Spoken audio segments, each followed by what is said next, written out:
What is going on, everybody? Thank you all so much for tuning into this live stream segment of For the People podcast. And of course, I am your humble host, Niko House. And you know what time it is, and you know what day it is. It is Wednesday, which means I am back here with my man, Kyle Matovcik. What's going on, Kyle? How you doing, bro? I'm doing pretty good. Once I get rid of this chest cold, I'll be 10 out of 10. But other than that, the cough, don't make me laugh too much because you'll see me go into a hysterical coughing fit. I'm doing pretty good. I just finished playing with the little girl a little bit, and wife and the little girl are happy, so I'm happy. Good stuff. Boy, you look like you got that shirt straight out of my closet. Jesus, let me find out Kyle been in here still. Well, you know what?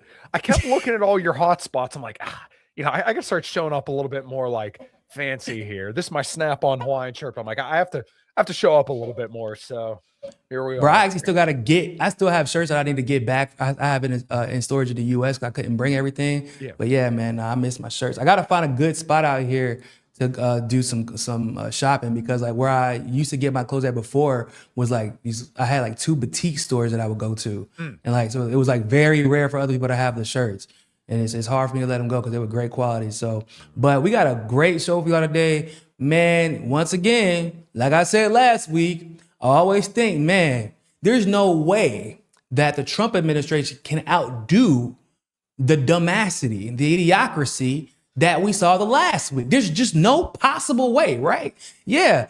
And once again, the Trump administration and MAGA loyalists proved me wrong. You know, they do call me Nico Damas, but I keep underestimating the dumbassity of this administration, like I've said. And so we're going to talk about Kent's resignation and the implications of Kent's resignation, because it is bigger than just some random guy in the intelligence community who's the director of counterterrorism resigning. His reason for resigning is nuts. The response to the resignation is absolutely nuts. And what he kind of told the world about who's really running the show is also nuts, because it confirms exactly what we've all been saying, and what, you know, one person, we'll just call him Randall from Recess, said was conspiratorial, but apparently it's not conspiratorial at all. We're also going to talk about Tulsi's testimony in front of Congress today, which, bro, she just never fails to disappoint every time she opens her mouth nowadays. So we're going to get into that. And we're also going to talk about Israel dropping the charges against the IDF soldiers who raped a Palestinian on camera, people, on camera, literally. So we're going to hop right into it. Joe Kent was the director of counterterrorism for the Trump administration. He was selected in January of last year, confirmed pretty soon after that. This dude was full MAGA. I want to be very clear about that.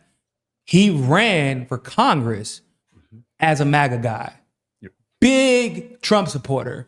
But as we'll point out in a couple of clips, a lot of the reason that he was a Trump supporter was because Trump portrayed himself as being different than George Bush, than Joe Biden, than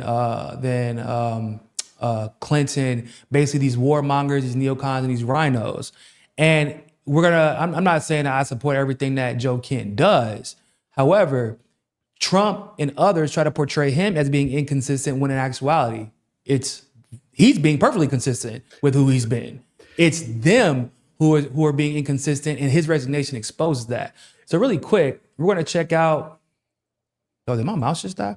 We're going to check out this letter. Hold up real quick. Everybody, my mouse just decided to give out on me out of nowhere. I'll real quick while you're go ahead, give us some situated.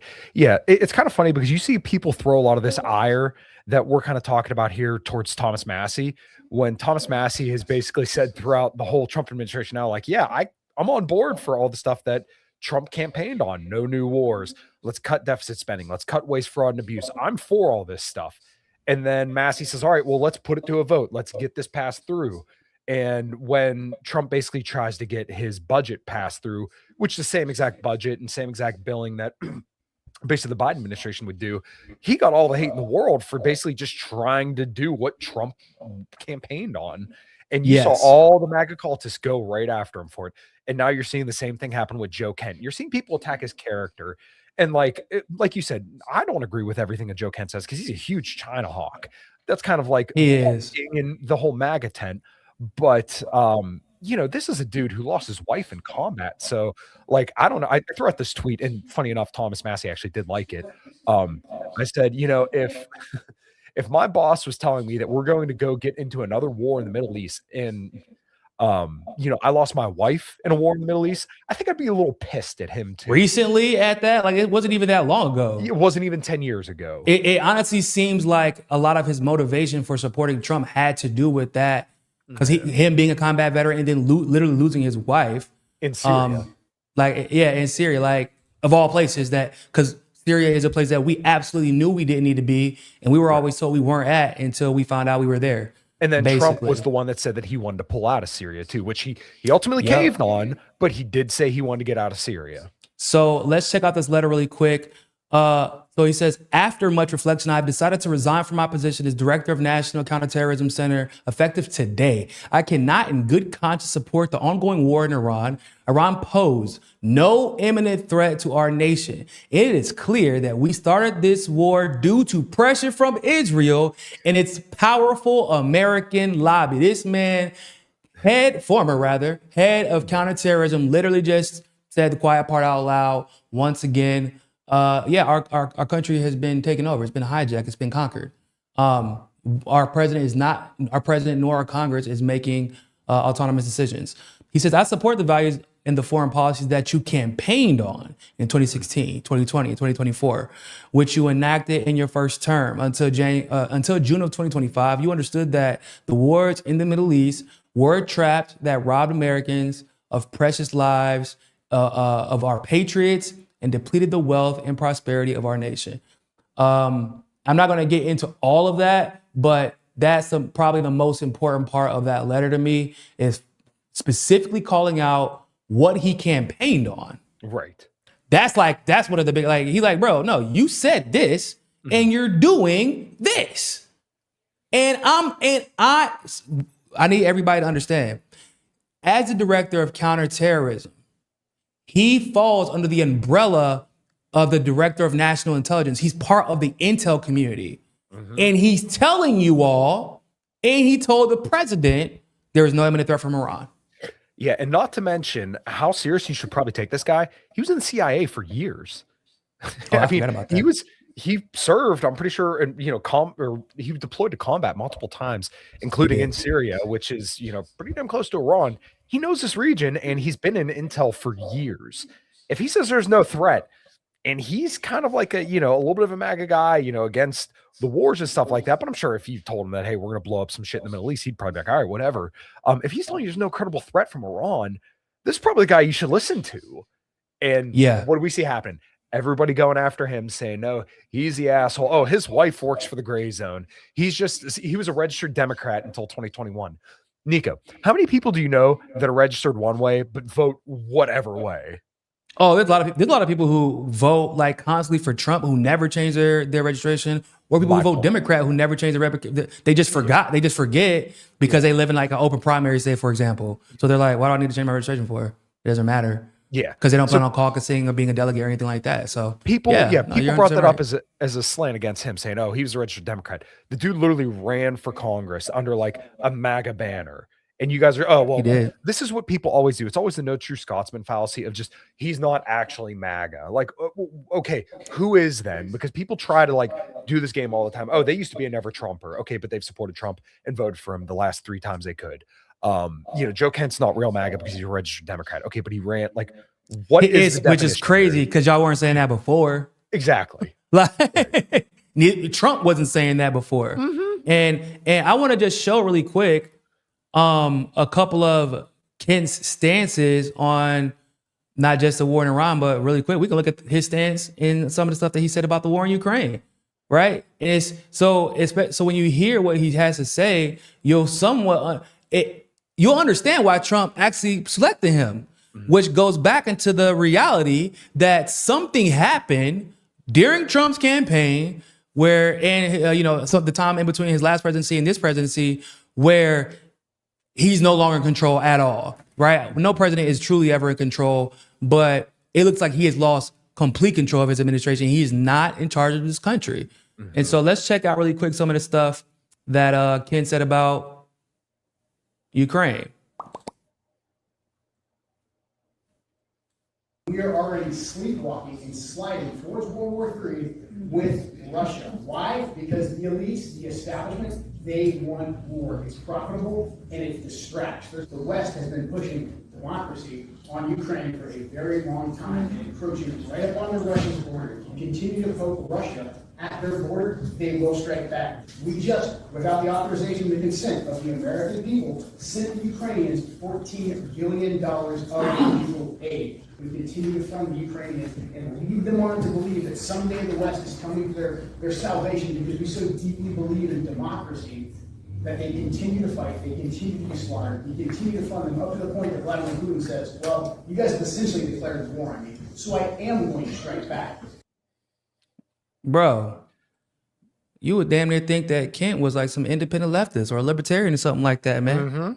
Like, those are the exact talking points that we've been saying since the start of this war.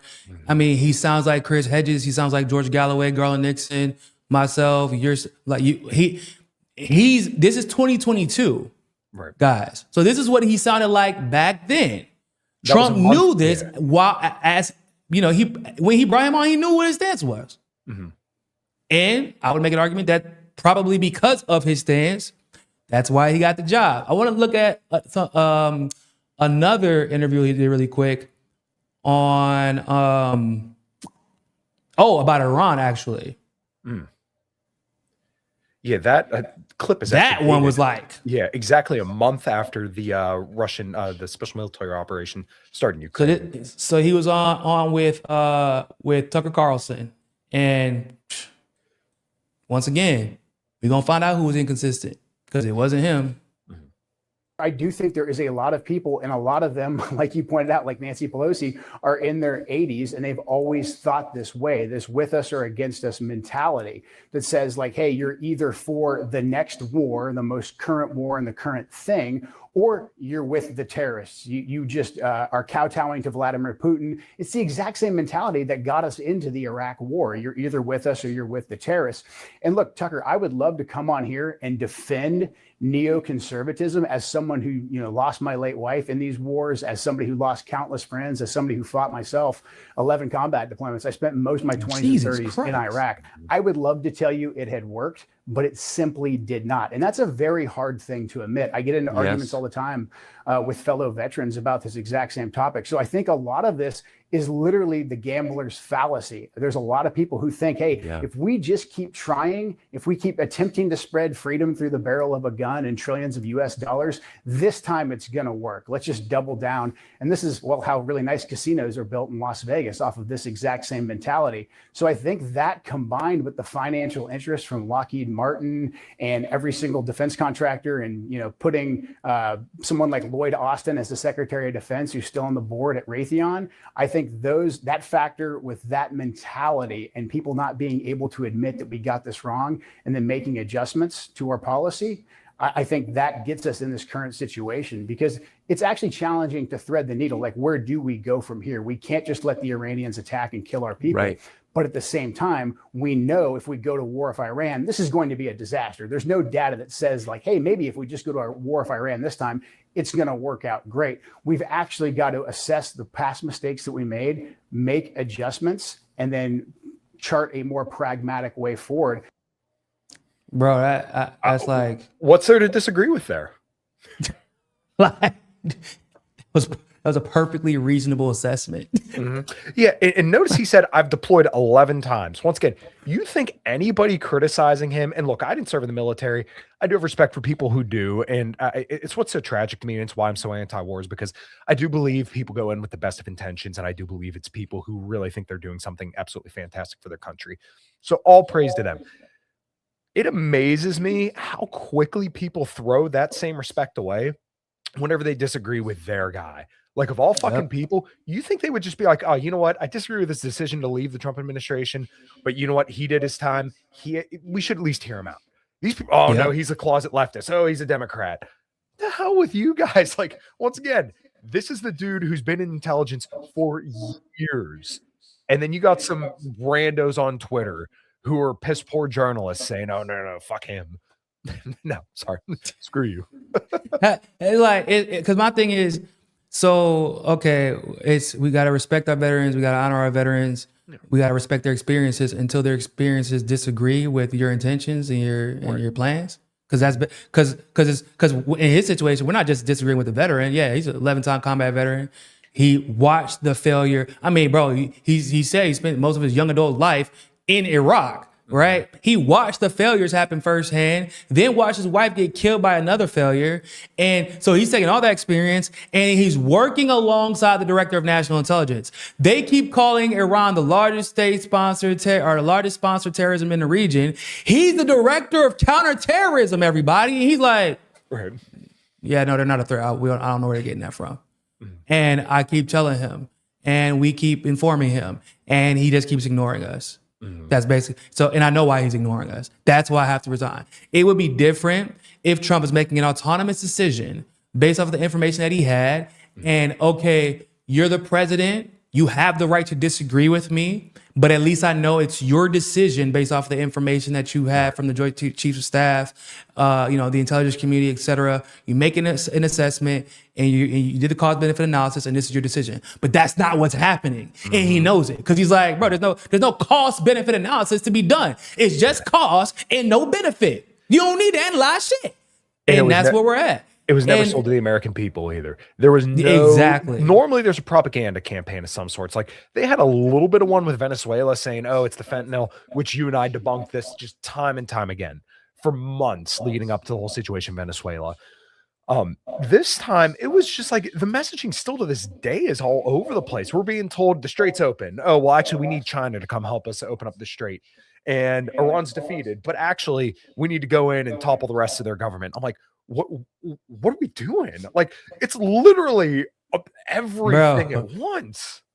I feel you ever get like a notification from like an app that you doing something like maybe Duolingo, for example, for all my language people out there. Y'all get an app every day like, hey man, you got a chance to keep your streak up. And that's basically what I feel like every time Trump says we've defeated Iran, like he's trying to keep up a streak on Duolingo. We keep getting a notification and he says it every day. I'm like, well, how many times can you defeat somebody? Yeah. In a week, let alone a month. Like this man every single day is saying that we defeated Iran, and every single day he's giving us a reason as to why we're still bombing Iran. And every single day we're waiting for what he describes as victory, what he would describe as the mission being accomplished, and he's yet to actually explain what that is. At first, it was getting rid of Ayatollah Khamenei, and that shit had no effect on nothing. It pissed everybody off. If anything, you just gave a motivation for why this war will continue. And I would put it like many people have put it before me. Trump is under this impression now that the U.S. is in control of when this war stops. That's out the window now. That once y'all kill Khamenei, that was it. Really, once y'all decided to attack again. But once you kill Khamenei, and then his son got put in charge, no. These people were up here like, we go for 10 years, bro. We good. We're straight. Yeah. Like, at least 10 years. And it's insane to think that they wouldn't have like imagined, or at least I'm sure some people did, but of course those people probably got sidelined by the Trump administration. You would have thought that they would have like thought about, hey, what if Iran doesn't want to give up? Or like, what if Iran has there seemed to be no planning.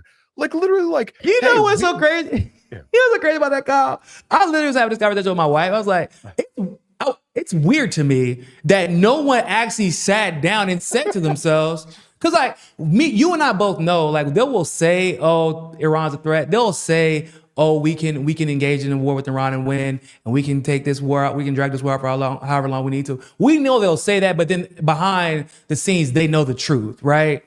But I'm like, but then nobody really sit down and say, hey man, so what if Iran doesn't like just stop this time? What we're gonna do? Like no one had that conversation. Yeah. Because it seems like that's the case in both the US and Israel. Like, no, because we talked about last week. Israeli officials are like, hey man, so where's the off-ramp? Like we 12 days, man, it's already over. 12-day war, guys. Hey, 12-day war, we got clapped pretty good. You know, it's in WWE. This is the 1, 2, 3. You know, we did the backflip off the cage, right? Everybody's cheering. Everybody's freaked out. The markets did their thing. Gas went up. We made a bunch of money. Sold a bunch of stuff. Hey, this is where everybody taps out, right? No, bitch. This ain't WWE. This is UFC. Iran's over there in the real. other corner. That blood. Yeah, come on, get back up. We're not done yet. Let's check out how Trump responded when asked about the resignation. Yeah.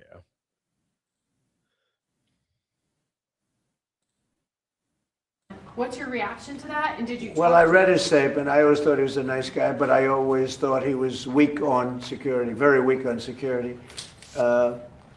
I didn't know him well, but I thought he seemed like a pretty nice guy. But when I read his statement, I just want everybody to know he literally endorsed him to run for Congress. Yeah. Like, This is like, he's like, I didn't know him well, but I always thought he was weak on security. That's why I put him in charge of fucking counterterrorism. this is like the most disgusting thing about Trump as a human being. And like, yeah, just about all politicians are absolutely horrible people, but like, imagine a dude who campaigned for you essentially, you know, twice now. You endorsed the guy. He served under your administration, put, you know, probably his life at risk, you know, for the country, and, you know, really trusted you to help him out and come through on your promises because that's what he said. And now you're just going around and saying, oh, he's weak on this. Like, I don't know, man. It's like I said, like we kind of said earlier, we're supposed to respect our troops and their service and everything. And like, I don't know, this like isn't it. Like, especially with people like Joe Kennedy trying to get out of wars. I gotta say too, as a veteran, before I continue the video, so I'm a veteran. I didn't deploy, and it was by choice. And I always have this moving. I have a scale of respect for troops because I understand there is a poverty draft, and unfortunately, reality is actually the poverty draft primarily affects people of color. But whenever I hear a veteran of that level of experience who deployed 11 times come back and say, and because of all that shit that I saw and everything that I went through, that's exactly why I oppose sending people, troops, my brothers and sisters in arms to die. Right. For me, that is like as a veteran, you didn't know better, but now you do. And he's like, yeah, I don't give a damn if you were a veteran or not. I'll argue with you until you understand why. This is wrong, because I've been in that position. I'm always in that position, actually.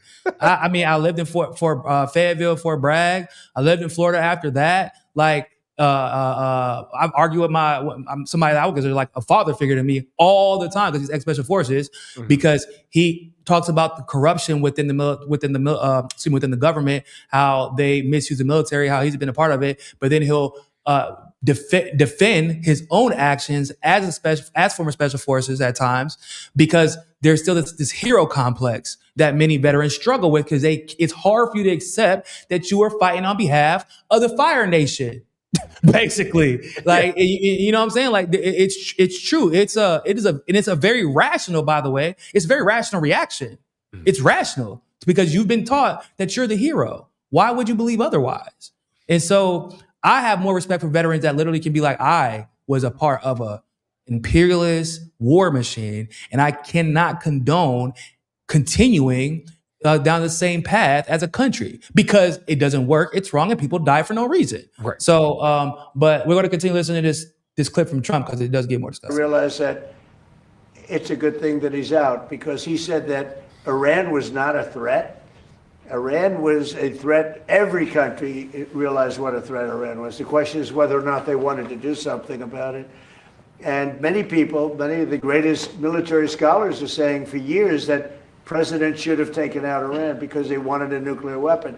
They were, if we didn't do the attack, or if I'll go a step further, if I didn't terminate the Iran nuclear deal given to us, one of the worst deals ever made by Barack Hussein Obama. Remember when they sent Boeing 757s over there, loaded with cash, hundreds of millions of dollars? You would have been very happy.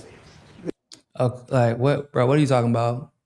You and I know this. He's like these military scholars are okay. Even if I accepted, like, maybe 7 years ago, some military scholars said that we shouldn't go to, or that we have to take out Iran. Even if I accepted that, he has 11 deployments And he's part of your current intelligence community. The intelligence community that up until like today was like, hey, bro, don't do this shit. Don't do this. They're not a threat. Well, He's even, like, even we last should March, replace him. We got to replace him with someone who will say Iran is a threat, even though they're not. So it's a good thing he resigned. So even last March, remember Tulsi's whole threat assessment? She said Iran's not building a nuclear weapon. And once again, if Iran is such a threat, okay, make the case. Do they have aircraft carriers that can go undetected? They're going to make their way to the Pacific Ocean and then all of a sudden find their way flying drones in the shores of California. Is that going to happen? Yeah, nobody has that today. What's the threat here? Like, and I sent you the one tweet. This stupid dude goes by the Drunk Republican on Twitter. He said, "Oh, let me show you." Yeah, I'm gonna pull it up. I can't. And he tried to argue with me in the comments, but I bodied him. He ended up deleting. We blocked you. It was like, yeah. Oh yeah. He replied. He tried, but he got pounced. I went to bed and it had like 15 likes, and I woke up the next day it had like over 1,000. I'm like, oh, okay, cool. Yeah, some people saw that math wasn't math, and mathematically speaking. Hold up. Why isn't it coming up?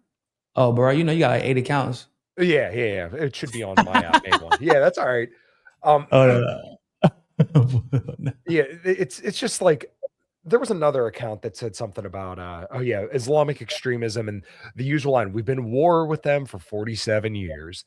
Like, okay, well, that's a new talking point of the year, ain't it? Yeah. If we've been at war with them for 47 years, why did we never hear about this in 2024 when we were on the campaign trail going to elect Trump? Where was that? If you at least campaigned on it, I'd be like, all right, well, at least you're consistent. I think you're wrong, but you're consistent. Also, okay, yeah. Why would it sound similar to what they say about it's like that talking point they use about Israel, because everybody talks about like, no, there's been an apartheid or genocide for more than 70, about 70 years now. Yeah. And it sounds like they're just they just took that point and applied it to Iran out of nowhere and saying that we've been at war for 47 years. I'm like, huh? Since when? Yeah.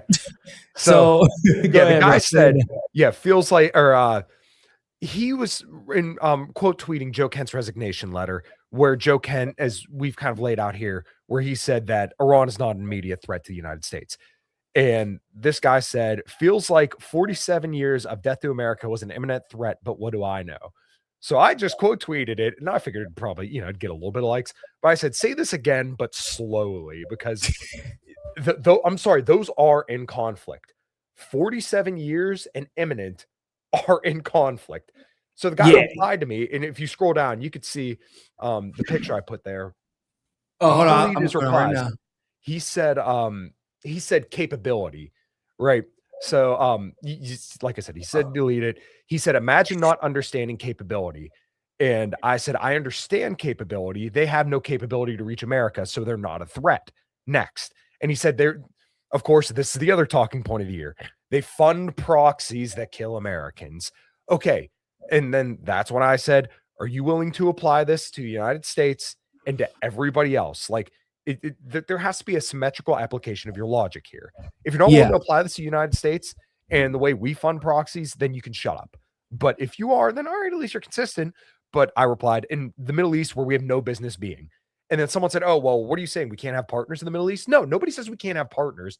I'm just saying, if our partners are committing genocide and then dragging us into wars in the Middle East, maybe we should reconsider those partnerships. Actually, you know what the United States would call that? They would call that a proxy. Yes. That's because that's your logic for why we should have preemptively struck Iran actually means that Iran would be justified in destroying an attack, or if they could attack either Israel or the United States, they would have been justified. 100%. Because you're saying funding a proxy that is adversarial to the United States justifies a preemptive strike, even if there isn't an imminent threat. Yeah. Okay, so Iran would have been justified. They didn't. They could have, and they haven't. But they would have been justified. So if they would have been justified in that instance based off of that logic, imagine how justified they're feeling right now that's after you've killed their leader. Right. And this goes back to the talking point that we heard of all after October 7th, right? Well, the Palestinians elected Hamas. Okay, back in 2006, when Benjamin Netanyahu purposely made sure that Qatar funded Hamas and said explicitly, we control the height of the flames. And then not to mention that the average age in Gaza is like 30 years old. So most of those people aren't old enough to elect Hamas. Okay, so despite all that, if you're going to make the argument that the Palestinians elected Hamas, so therefore they're complicit in whatever they did on October 7th, okay, apply that to the United States. Everybody who voted for George Bush, Bill Clinton, Barack Obama, Donald Trump, Joe Biden, every single person who supported either Republican or Democrat politician is now complicit of killing millions, not just a few thousand, millions. And nobody will go that far. Yeah, and every leader, every adversarial leader to the United States, all understand this, which is why they go out of their way to say we have no beef with the people of the U.S. We don't even have beef with the U.S. military, which is crazy when you're in the middle of fighting wars, right? They're like, yeah, we don't want to actually kill soldiers. We don't want to. Like, look at how far Iran had to be pushed before they finally killed an American, and this is the country that we have supposedly been at war with for 47 years. Yeah. Like, that's insane. This is because they were like, bro, we don't want to fight y'all. We don't want to kill y'all. We understand, like, you guys are actually, especially when you actually understand how bad life is for the majority, or at least a great amount of Americans. Like, most of y'all aren't even serving because y'all love your country. You're serving because you need to literally put food on the table. And even a lot of them still have to get food stamps after joining the military. That's a fact. There are people who are having to move during the pandemic. They were getting PCS to other states and were having to live in hotels. They couldn't rent an apartment. They couldn't bring their families with them because they literally couldn't afford a house because of the VA loan. Because like they had the other house, couldn't sell it. Why? Middle of a pandemic. Still got a PCS. Well, everything's too expensive now. Yeah, well, good luck. And so people are going into the military just to survive. And you have the IRGC where in Iran, where they're like, yeah, well, we know our people are serving because they want to protect this country. In Venezuela, you got a 4 million deep militia. Why? It's by choice. Once again, you put guns in the hands of 4 million people, and they were like, so go take over, go kill Maduro, take over the government. Why would we do that? We like him. Yeah. Like, why would you put guns in the hands of 4 million people who hate you? Yeah. Why would you have an IRGC that is literally training other countries to fight terrorists if those other countries could then turn around and stab you in the back and take you out? Yeah. Like, if they didn't like you. It doesn't make any sense. But Iran, Russia, even China, like, they're all like, we don't want to punish Americans for the actions of these psychopaths who aren't running their country. Like, we don't want to punish Americans for the actions of Israel. Basically, because they all know it's Israel who's pulling the strings. Bro, please tell me you saw Ben Shapiro's comments. No, I think I might have missed them. Oh boy. Oh, I know this is gonna be good now. Bruh. Oh God. Those eyebrows, man. Joe Kent quit his job at the National Counterterrorism Center and issued a scathing letter designed to undermine President Trump. The letter is deeply, deeply conspiratorial. It states openly that, quote, Iran posed no imminent threat to our nation, and it is clear that we started this war due to pressure from Israel and its powerful American lobby. Now, that is conspiracy trash. It's also kind of strange since President Trump has said that it's conspiracy trash. So apparently, Trump is so deeply, deeply enthralled to those strange, powerful American lobbies. We're not going to say it. That he apparently has been so bamboozled by them that he's still under the impression that he's his own man. But here's the thing. President Trump is his own man. He makes his own decisions. And as per our usual arrangement, Trump's critics are cowards who are simply unwilling to acknowledge that Trump is the one making the call. But oh my God. Conspiratorial. You mean the same Israeli lobby that literally spends the most money on the U.S. government? The most aggressive, anybody by far. The most aggressive lobby too. I mean, John Mearsheimer wrote about this 20 years ago. And like, I'm sorry, what am I supposed to believe when you see AIPAC coming out and bragging 98% of our donated to candidates win their election? How am I supposed to, what am I supposed to take from that? Or Greenblatt and the ADL saying, yeah, man, we're spying on people. Anybody who says anything we don't like on the internet or anywhere, we're going to get their ass. Like, okay, what? Or Trump Greenblatt being like, who goes to present at I'm the first Knesset. Jewish president now. Like, what? He didn't say the first Muslim president, not the first Hindu president. He's like, first Jewish president. Yeah, it's true. It's true. I am. That's weird. Okay. Like, why? Also, why is Kushner behind you all the time? Let's talk about that. Why? Yeah. Kushner and Lutnick. What are they always doing? Hands behind the back, just watching and, checking the body language. But conspiratorial, bro, this man has some audacity. Like, how do you have the unmitigated gall to say that the director of counterterrorism he resigned because of conspiracies? Like, once again, 11 combat deployments. Okay. He worked for the director of national intelligence. He is echoing what the director of national intelligence herself echoed until like fucking yesterday, bro. Finally, when she was allowed to talk, because they keep her in a little fucking cage until she's allowed to come out and talk. Talking about Tulsi, by the way. Like, so it's conspiracy. Oh, excuse me. Israel bragged about this, bro. They bragged that they were going to get us involved. I did a video talking about Netanyahu saying at a meeting, we don't give a damn how the negotiations come out between the United States and Iran. We're preparing to attack them anyway. Marco Rubio said what, Kyle? Marco Rubio said, well, we had evidence that they were going to attack Israel, so we decided we would just do it anyways. Netanyahu bragged. Even back in July, I'm pretty sure the Washington Journal reported this, that they said, oh yeah, negotiations were always a ruse. And like Netanyahu knew that. And then what happens every single time there's negotiations and there's an alleged difference between Trump and Netanyahu? What happens? Disclose, Reuters comes out and says Trump is furious with Netanyahu because Barack Ravid goes and cries to the journalists. And guess what? It's a smokescreen every single time. Benjamin Netanyahu and Trump, that's his boy. That is the orange sock who does whatever he wants him to do. Oh no, Trump isn't his boy. Trump is his bitch. Let's be honest, right? Well, Like, they're not equal. It's crazy because saying that's his boy like implies that they're equal, they're equitable in the decision making taking place between it, and it's not. Like Netanyahu was like, I don't give a damn if this is going to destroy I don't give a damn if we're going to destroy the world's economy. You're going to do this shit. I don't give a damn if we're going to destroy our own economy. I don't care if our own people are going to die. You think I like these Jews? I don't fucking like them. Y'all don't like them. You think I like them? No. Like he don't care. He will kill any and everybody to maintain power. To like Netanyahu was like obsessed with this long-term goal of going down the annals of Zionist history as the man who achieved the Greater Israel Project. Like that is the most important thing to him. It is obvious because it's not just his plan, right? It's just that he feels like he was chosen to carry it out. He's not even a religious individual. People don't realize that. He's not religious at all. Milikowski.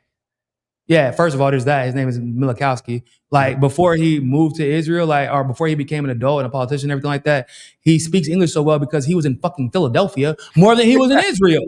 Yeah. That's why he speaks English so damn well. Right? So like it's very clear this man don't give a damn about Judaism, nothing like that. What he gives a damn about, however, is legacy. And he wants to go down as the guy who carried out the Greater Israel Project. Probably to say that I did something that y'all couldn't do, because there have been a lot of people who have started and then like they get derailed, somebody gets assassinated, or somebody dies suddenly, like or is in a fucking 10-year coma. Oh, bro, just as a brief aside, I have to do some more research into this, but so you're familiar with Sharon, right? Yeah, Ariel Sharon.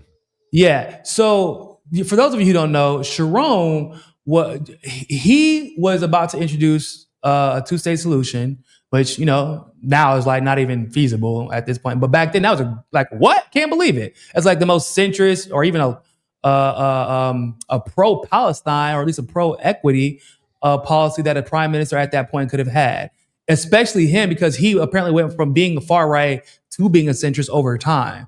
He was about to liberate the West Bank and make it free. He was going to not allow more settlements and all that good stuff. He was moving the situation in the right direction, even if it wasn't as far as we would have liked. But it was way further to the left than anything we would consider under Netanyahu. So the reason that so many people are skeptical right now of Bibi Netanyahu's death and Israel, like the lengths that Israel will go to in order to hide that death, is because of Sharon. Because this man was allegedly in a coma for like a long time, and then his replacement is the what's his last name? Ehud Barak.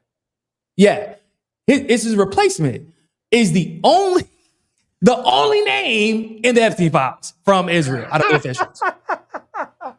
Of course, bro. Isn't that insane? I was like, I said, no, this can't be the same guy. Hold up. But he would, no. So in the 90s, it was, I can't remember the name of it. I can't remember his name. Y'all don't kill me for it. But it was the guy who was about to, the last person who was going to make a two-state solution got assassinated. I'm going to look his name up while we're looking at this video. But yeah, he got assassinated. Then Sharon ends up in a coma. And no one actually believes now that he was in a coma for all of that time. Yeah. It's ridiculous to and he just died 4 or 5 years or 6 years later out of nowhere, allegedly. Yeah. And then his replacement, who allegedly was like more or less in the same camp as him, was thinking about initiating a lot of the policies that he was talking about. And he's the only one in the Epstein files. Bruh. Like, and I'm gonna do some digging because I want to do a whole video just about that. But just to give context to why everybody's like, bro, we don't believe y'all. Y'all literally hid somebody being dead for years. Years without even thinking, like, shit, we're gonna ride this out. Why? Because we're Israel. What's crazy is I don't remember this even being a conversation. Yeah. Which is nuts. Because I remember hearing about Israel so much. I was I went to a Korean church. It's Presbyterian. Koreans back in the day were big Zionists. I don't know if there still are, because like at one point the largest church in the world was actually like the largest Christian church was in Korea. Bro, yeah. Oh, like we all did like a little field trip to the movie theater to learn about how Israel gets attacked by Palestine all the time. Bro, like yeah. So like I was hearing about Israel all the time. Never heard about this, which is nuts. So, but let's watch just a little bit more. Sorry, bitch Shapiro, bro. You remember Randall from Recess, Kyle? That's Miss Finster. Oh my God. That's strong. Not the same. Bro, you can't tell me it's not. God. It's like he did it on purpose. Like, if he didn't gel his hair out and make it smooth like that, if you let that shit curl up, bro, I promise you. Joe Kent continued, quote, early in this administration, high-ranking Israeli officials and influential members of the American media deployed a misinformation campaign that wholly undermined your America First platform and sowed pre-war sentiments to encourage a war with Iran. This echo chamber was used to deceive you into believing that Iran posed an imminent threat to the United States and that should you strike now, there was a clear path to a swift victory. This was a lie and is the same tactic the Israelis used to draw us into the disastrous Iraq war that cost our nation the lives of thousands of our best men and women. Again, the idea here seems to be that President Trump is a moron, misled into war by nefarious Israelis and unnamed influential members of the American media. Don't say it. I don't know why he keeps acting like it wasn't very clear that it was Israeli. He said the Israeli lobby, right? He did say that in the letter, if I'm not mistaken. Yeah, he did. Why does he keep pretending like it's some big mystery? You mentioning Randall from Recess, the first picture I pulled up, I'm going to send you a couple pictures real quick, but I like people openly talk about the Israel lobby now. The fact that he thinks like this is some kind of conspiracy now is just like, this is just out in the open. If we say something about it, we're anti-Semitic, but if they say it, then it's cool. That's what all these Zionists do. Okay. So I miss the days whenever Ben Shapiro pretended like he was logical. Yeah. Oh, well, and like, it's like an inversion because remember, like, oh my God, I've never seen So dude. Yeah, I gotta show y'all this. I've never even seen this before, but somebody clearly had beef in mind when they designed the character for Randall. So y'all have seen this before, right? But then go look at Randall from Recess, y'all. Dude. Somebody that was not on accident. That was not on accident. There's no way, bro. There's no way that was a coincidence, dude. That is. I wonder what Randall's last name was. You know what's funny is if you watch The Fairly Odd Parents, they always say Finkelbergs. Huh? Dinkelberg was always the bad guy. I'm like, oh my God, dude. Oh, yeah. They were dropping hints.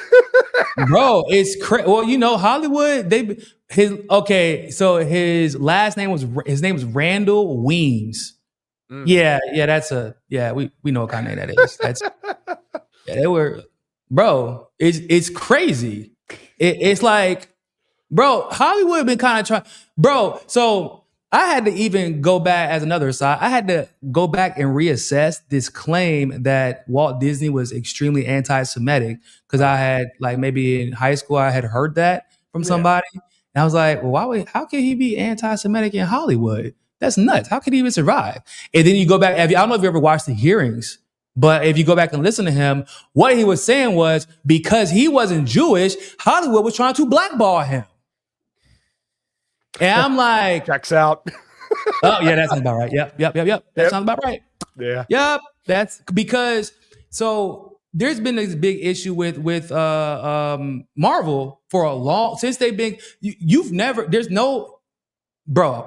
never in the history of anything in the movie industry have movies done billions of dollars and their directors or the producers don't win shit. That's not a thing. And the excuse has been, well, it's because the superhero movies aren't real movies and there's not really any time. I'm like, bro, so Zootopia can win fucking awards. This cartoon movie, which is like, don't get me wrong, I love Zootopia, but it's because it's a great movie. But you don't be like, yeah, man, cartoon movies are, or Pixar movies aren't real movies. Like, who says that? Like Up isn't a real movie. Like, it isn't a fucking super sad story that I will never watch again. I can't believe that they made that movie in like Toy Story. Yeah, dude, Toy Story. Oh, Toy Story. Yeah. Like, but you know what it is? Kevin Feige, he left. So he was part of like that weird Marvel phase where they didn't know what they were going to do. He was part of the X-Men movies, and he was so tired of how they were being done. He's like, bro, I'm gonna make my own shit. I'm gonna go independent. I'm gonna go off. And he did something that producers and studios in association with Marvel have been trying to do since I was born, which is do the Avengers and do it right. And he did it. And he did it to the tune of $1 billion. And it seemed like every time this motherfucker he spit billions. And he can't win. Ryan Coogler, the director for Black Panther, the one who they were coming after the owner of like the Oscar, a lot of these awards, because basically it was like even worse in his situation. Sinners was winning all these awards and he wasn't even being nominated. So like Coogler creates Black Panther. Vanessa, but what's her name? Vanessa? Is it Vanessa or Vivica A. Fox? I can't remember. But the T'Challa's mom in the film wins awards. Everybody's with Michael B. Jordan, but the director, no. Kevin Feige, no. It's like, what? And if you look at the theme of the directors in the MCU, the one consistent theme is that none of them are Jewish. And I didn't realize it until Black Panther. I was like, is that why? No. That can't. Oh my God. That is exactly why nobody, because they come up with like the excuses to give awards to some of these goddamn directors in these films sometimes. Like some people make the argument that that's what took what's his name so long? Oh my God. Oh God. You know what I'm talking about. I do. It's right on the tip of my Gary tongue. Gatsby, everybody. Oh my God. I can't believe this. I can't Oh believe my it. God. Y'all help me out. He always has the young girlfriends. Everybody Always. makes fun. As soon as they turn 28, he gets rid of them. Oh. Yeah. Oh man, that's so crazy. It's right. I'm not Liam. Holy shit! I cannot believe Leonardo DiCaprio. That's it. Good God, I can't believe I forgot, because I always complain because like he didn't win an award for Titanic, y'all. Yeah, that's like the most iconic movie ever. Imagine doing Titanic. Yeah. Which did $1 billion, by the way, if I'm not mistaken, which is insane for that time period. You did Titanic and you don't get an award, bro. The rest of my career, I'm assuming I'm like, oh, I can't get an award for shit at that point. It's only downhill from here. Yeah, you know what I'm saying? Like, but I'm like, after a while, I'm like, damn, do you think that could be why? No, And yeah, it really could be. Bro, Whoopi Goldberg wasn't Jewish. She changed her last name. You get what I'm saying? Like, it's like this weird pattern of people changing their names to fit in and be Jewish, and then like Jewish actors and directors actually changing their names to pretend like they're not Jewish, but everybody knows they are. It's bizarre. If I recall correctly, and someone can fact check me on this, but I'm pretty sure every single prime minister of Israel has always changed their last name to sound more Middle Eastern. Oh yeah, that's true. Oh, bro, there's like a fucking 5-minute video of just all the politicians who changed their last name because, like, yeah, that's not your last name, guys. You were born in Europe. Yeah, you were born in Europe. Y'all literally had to learn Hebrew when you moved. You know, like the Hebrew that they learn even is like broken Hebrew. It's not actually, so it's because they had to water it down because there's not anybody who really spoke Hebrew. So it's interesting to see when we talk about conspiratorial. That's basically what I'm getting into. Like Ben Shapiro will say, "Oh, like this claim is conspiratorial." It's like, well, how many facts can perfectly align before it's no longer conspiratorial? Right. And how many times can Jewish people come out and say, well, we run Hollywood, we run social media, we run the banks, we run pornography, and like we're still losing influence. If they say it, I'm just saying, like they'll come out and say it, like it's nothing. And then if you say that they said it, now you're anti-Samantha. Yes, exactly. So like I'm just repeat. This is what you say. You guys say there's an I think I told you about this headline. There's literally an article, and I can't find it anymore, but it said Zoran Mamdani is bad for global Jewry. And I'm like, this reads like something you would read from like the UN's Review or something like that, which there's nothing wrong with UN's Review, but like they say that. And then if we say that, you're a bigot. Like, guys, like bad for global, like, hey, that is a wild ass statement to make. That's like, hey man, it's like if I said like, yo man, Donald Trump is bad for global niggardry. Like, yeah, I can say it, but you guys can't. Well, how come we can't say it? I mean, he is bad for black people. No, but like you can't say it like that though. You can't say it like global Jewry. Like, it's a guy, like what? Bro, really quick, let's check out Lindsey Graham because bro. Once again, we don't know why Lindsey Graham keeps ending up on air. Nobody really has been able to answer that question for me. I genuinely am curious as to why he keeps getting airtime. And it's kind of crazy. Well, no, it makes sense that he comes up for air so much given how long he's been in the closet. But in all seriousness, like, it's nuts how much attention this guy gets because there's nothing endearing about him. He's just going to come on. He's going to give the worst possible talking points that are completely incongruent with one another, that don't make any sense. He contradicts himself all the time, and they keep bringing it back on. More to this story. Well, there's a lot more. I mean, what he said in his reason for resigning is that the Jews got us into the war, that Israel pushed Trump into. So once again, do you hear how this is conspiratorial? Because he didn't say the Jews got us into the war. He said, he was very clear, Israel and the Israel lobby in America. He was very clear to not group all Jews into one category because not all Jews are responsible for Israel's bullshit. It's like not all Americans are responsible for Trump's bullshit. But this is that gaslighting shit I be talking about, bro. This is conspiracy. Right. And it's like you said, it's an ad hominem attack meant to undermine his argument, not attack any of the points that he made, especially the biggest point, which is probably you campaigned against everything you're doing right now, dog. Right. He doesn't bring that up. The war, that's the oldest storyline in the world. If it weren't for the Jews, we'd all be safe. Well, that's a bunch of BS. If it weren't for Israel, we'd be less safe. Israel tell that to Jesus. has no choice to stop radical Islam from destroying it. I hope the American people understand we have no choice. You may be tired of fighting them, but they're not tired of fighting you. The only reason they haven't killed more Americans than they have radical Islam is we stop them before they get here. More to this story. Well, bro. Just when does this man is a senator from South Carolina. When have you ever heard? The only time I heard him actually talk about South Carolina was when he was saying, "Oh yeah, I want to send my people in my district over to die for Israel." Essentially, Yeah, that's the that was like the only time. last time. That's like the last time, the first time I've heard him talk about it. Bro, you know how often I actually forgot that Lindsey Graham was from South Carolina, that he was a senator for South Carolina. I literally forget all the time. Yeah. Because he never talks about. He doesn't say this is what I need for my constituency in South Carolina. But I mean, it does kind of make sense though when you think about it that he is a senator of South Carolina because that's where for oh my God. Is low baby Jesus? It's my damn base. Fort Bragg? No, not Fort Bragg. Fort Bragg is North Carolina. It's the basic training base for in South Carolina. It's right outside. It's inside of Charleston, South Carolina.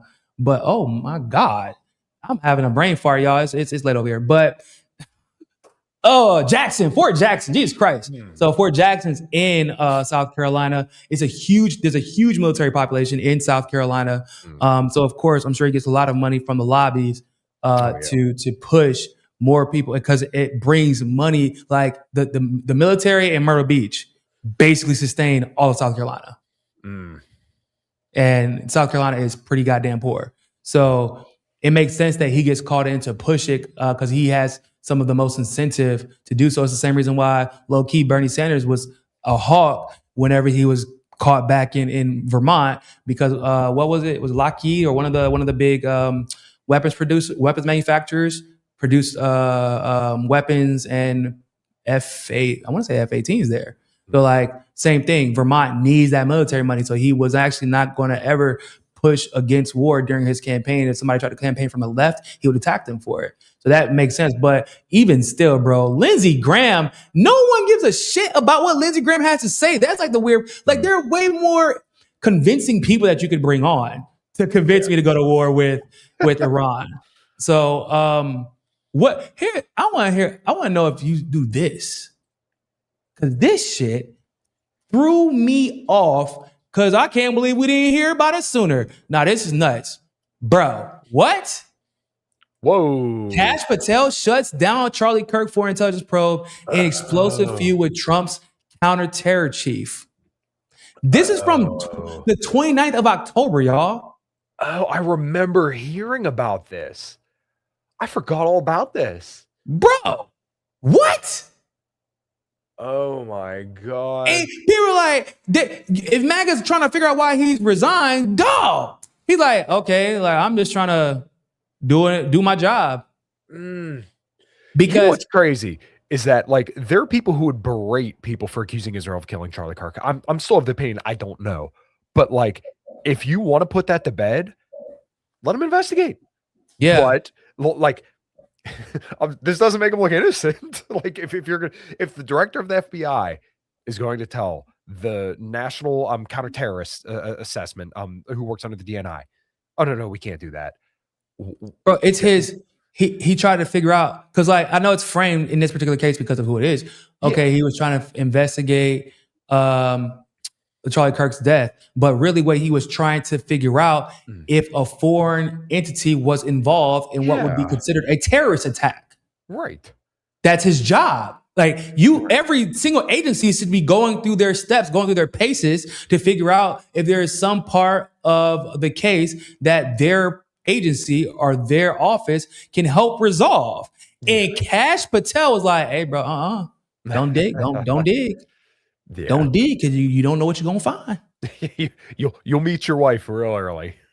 Yup. Hey, bro, look, man, I ain't forget what happened to Thomas Massey when he was like, "I refuse. I'm going to continue to condemn the AIPAC." Bro, this man. So it makes so when you couple this with everything that's happened with Iran, and he's like, "Okay, I'm not about to do all this shit."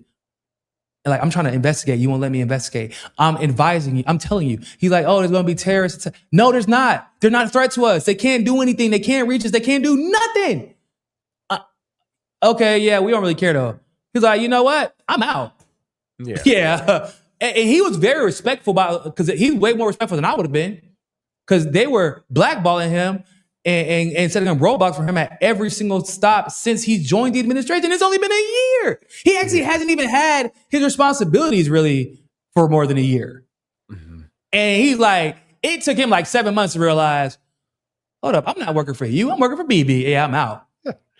And which once again bring me back to the question: the hell you doing, Tulsi? What the hell are you doing? Because a lot of people are making this argument that behind closed doors, Tulsi is still against this war with Iran. Behind closed doors, she's still against war with Venezuela and was against what he did in Venezuela, which is why we found out later on that he didn't even consult Tulsi for Venezuela, which is kind of nuts because like he don't listen to anybody anyway. And he don't listen to Tulsi, and Tulsi is going to come out and say whatever the fuck he wants her to anyway. Exactly. But even with this embarrassing level of complicity in everything that Trump has done, which he claimed to be against, she's not only refusing to resign, Kyle, but she's emboldening him as he's embarrassing her. Like it is his. So people, because every time something like this happens, right? People are like, where the hell is Tulsi at? Because you said there was no threat. You said, we just keep going. Hell, you can look up what Tulsi said 3 months ago, or you can look at what she said 4 or 5 years ago. It always happens to change whenever Trump does the exact opposite of what she suggested. And then she has to come out and protect the office that she works for, which is crazy. I don't understand. Why would you want to work and have the title of office in which you have no power? That's embarrassing. Bro, this was her response. Everybody was adding her. Everybody was tagging her because she is a DNI. She's the director of national intelligence. Right. And Kent falls under her office specifically, which is why he posted a picture with her. And actually, I believe he thanked her and said it was a pleasure working with her. So she says, Donald Trump was overwhelmingly elected by the American people. That shit is completely irrelevant, but let's talk about it anyway, right? Overwhelmingly elected by the American people to be our president and commander-in-chief. As our commander-in-chief, he is responsible for determining what is and is not an imminent threat and whether or not to take action he deems necessary to protect the safety and security of our troops, the American people, and our country. The Office of the Director of National Intelligence is responsible for helping coordinate and integrate all intelligence to provide the president and commander-in-chief with the best information available to inform his decisions. Okay. All right. We know that. Thank you for letting us know, though. After carefully reviewing all the information before him, President Trump concluded that the terrorist Islamist regime in Iran posed an imminent threat, and he took action based on that conclusion. Once again, they never lay out what is the imminent threat. Are you saying they're making a nuke? Okay. What is your evidence for that? That they're enriching to 60% uranium? Okay, well, you said less than a year ago that you destroyed that. Okay, so like we said earlier, are they going to sail an aircraft carrier over here and fly drones into the shores of California? If they're not doing that, then what are they doing? There was never... But my question is, Kyle, you came out... Why did you come out and tweet this now? People have been asking for like a month now, almost. Like, where's Tulsi at? What intelligence has she given that is different than the intelligence that she gave before? Because her assessment before that Iran was not an imminent threat and that they did not have nuclear capabilities. And she's been saying that since she became the DNI. That didn't even change, actually, if I'm not mistaken, that didn't even change during the 12-day war. She kind of maintained this, because that clip went around with her saying, like, no, they're not a threat. So you came out and put this tweet out. Why? Because somebody grabbed your leash and said, bark, dog. And she did. That is embarrassing. Yeah. We need a combat veteran to come out and contradict what Kent said, even though she didn't really contradict anything. She just literally gave an assessment that was like a little like something that was written by ChatGPT. Hey, say what Trump wants to say but doesn't know how to say because he's a fucking moron. Can I get that in a tweet, please? Thank you. Yeah. I responded and I said his job is to assess the information given to him by his advisors and make an informed, autonomous decision and then act in conjunction with the rest of the government. Correct. This is not a fucking dictatorship. We have checks and balances. He's ignored everyone in his staff that told him Iran is no threat and acted unilaterally because Israel told him to. Mm-hmm. You know he's controlled, and it's clear you are too, because if Kent is resigning and telling us clearly, based off the intelligence that he's seeing, that Iran is not a threat and Israel's calling the shots, why the fuck haven't you resigned, given that you also said Iran isn't a threat? You're working for them people. You should be fucking ashamed of yourself trying to throw a fellow soldier under the bus to kiss Trump's and Israel's ass. Mm-hmm. Like, because it like that's the how have you not resigned when you are the director of national intelligence? And bro, after the Venezuela shit, after you got sidelined for that should have been it. Right. Because you know, it's basically like, yeah, I don't really give a damn about intelligence. Well, But they keep saying that they're acting based on intel, right? So if you're acting based on intel, that basically implies that I, as a DNI, I'm rubber stamping everything that you're doing. Right. Why would you continue to put up with that? It's so disgraceful because Tulsi, I'm sure you remember one of her most famous tweets. I want to say it was back in 2018, where she said she said something about Trump being Saudi Arabia's bitch, and America first doesn't mean America first. What doesn't mean being Saudi Arabia's bitch? Yeah. Yes. No. Yeah. Fantastic. Where is that? She saw a ladder and she's like, all right, well then I'll shut the fuck up and I'll do what I'm told. And like, okay, I'll hear people out. Hey, you know, it's better that she's there and she listens and tries to steer the ship in the right direction. But that's not happening. Joe Kent tried that. And then what happened? I'm glad you brought that up, but like Kash Patel told him basically, shut the fuck up. This time under Tulsi Gabbard, bye. Like he was completely so like, we don't have the US is not a sovereign country. If we can't tell a client state to not go to war, if we're not pulling the reins on a country that we sent $350 billion to, and if we can't even control, like if our president is being checked, and like, yeah, people could say, oh, Congress is useless, but like, regardless, the president is the most likely to want to go to war. So he needs to be held accountable and have checks on him. That's the way our government is designed. And they have the most, presidents have the most power to act unilaterally, even if it isn't engaging in full-scale war.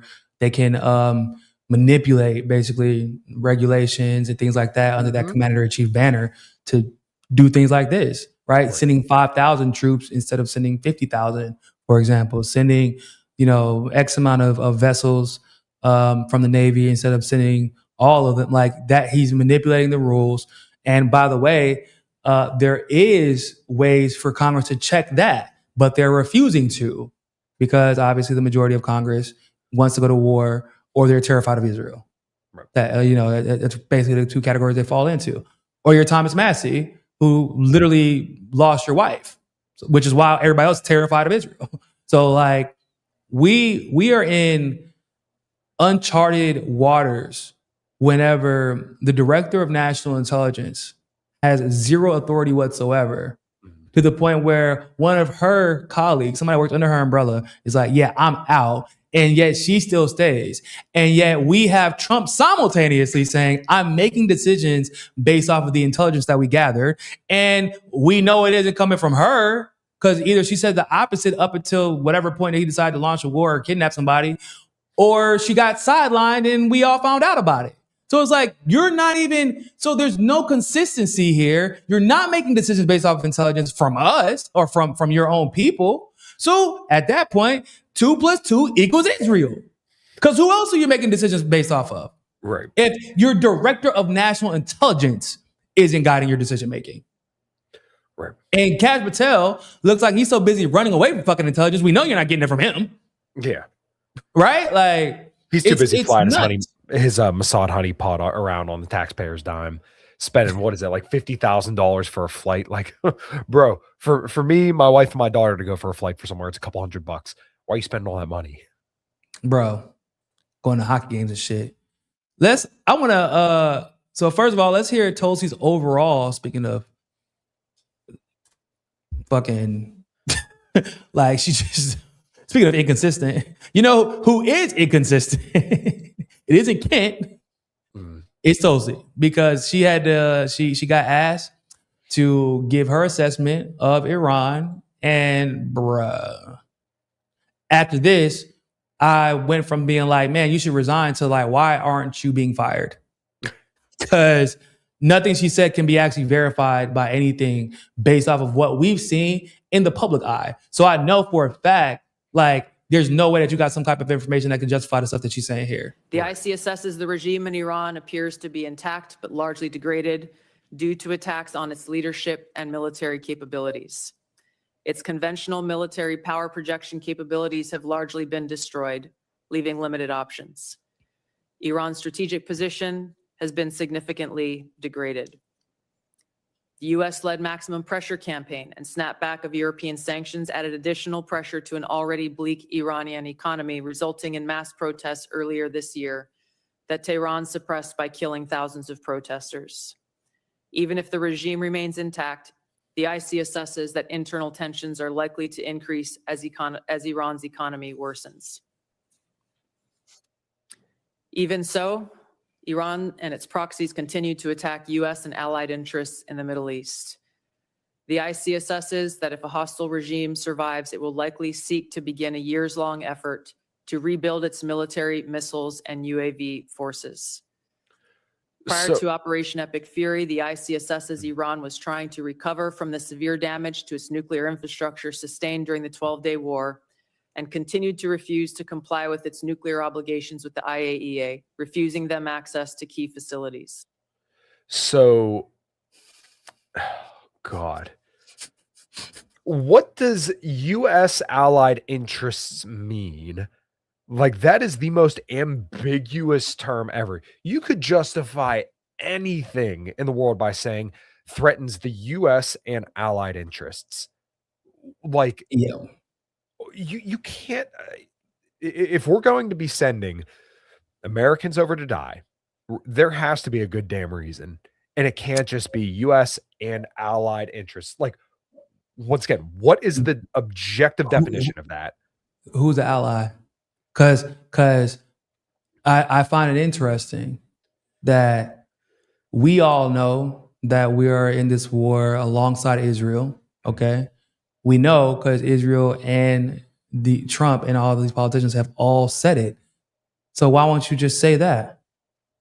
Allies like Israel, because if you're talking about allied interests in, like, for example, Qatar, Kuwait, Okay, thank you. I'm glad you're making this point. the UAE, you're attacking our base. They're attacking our bases in response to our actions. Yes.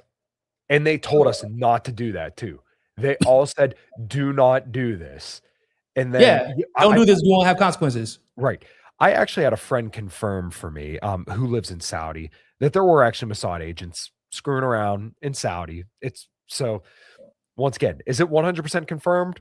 No, but I think it's probably safe to say a good friend of mine who I trust pretty well, because I know he works high up in like HR departments over in Saudi.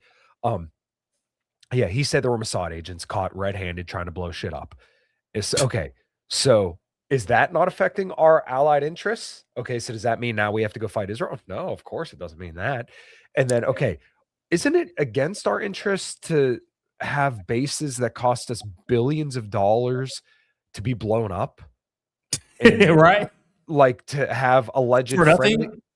friendly fire incidents over Kuwait, or so they say, although I don't believe those were friendly fire incidents. That 3 of them. And now we have, if you believe the US's numbers, which I think is a drastic undercount, of 13 people, that's against our interests. So what we need, like, a debate about this. Where was the debate of, like you said earlier, cost versus benefit? We're seeing a lot of cost. What's the benefit? The Strait of Hormuz is closed. Like, gas, I'm not even fucking kidding. Gas is almost $4 a gallon here in Pennsylvania right now. It is $1 higher than it was 2 weeks ago. $1 higher than 2 weeks ago. Bro, it's not, the average went up 92 cents in less than a month. That is that's unsustainable. It's insanity, but it's also unsustainable. Bro, in Sao Paulo, they had gas reach up it's $9.99 reais, which is the Brazilian currency, per liter. Mm. So like, think about that. For those of you who don't know, a liter is less than a gallon. Mm. And in Brazilian currency isn't worth as much as the dollar is. So imagine you have an SUV that you're trying to fill up for $9.99 reais per liter, not per gallon, per liter. Oof. It is completely unsustainable. They're talking about Brazil is the largest Uber economy in the world. Like the Uber actually has a whole a special relationship with the Brazilian government. That's why Lyft and other rideshare companies can't enter the market. This is like basically exclusive. There's only one other company. It's called not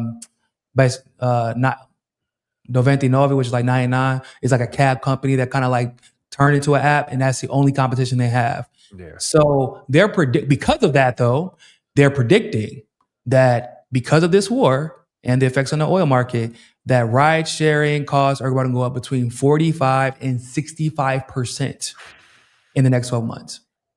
That is insane, bro.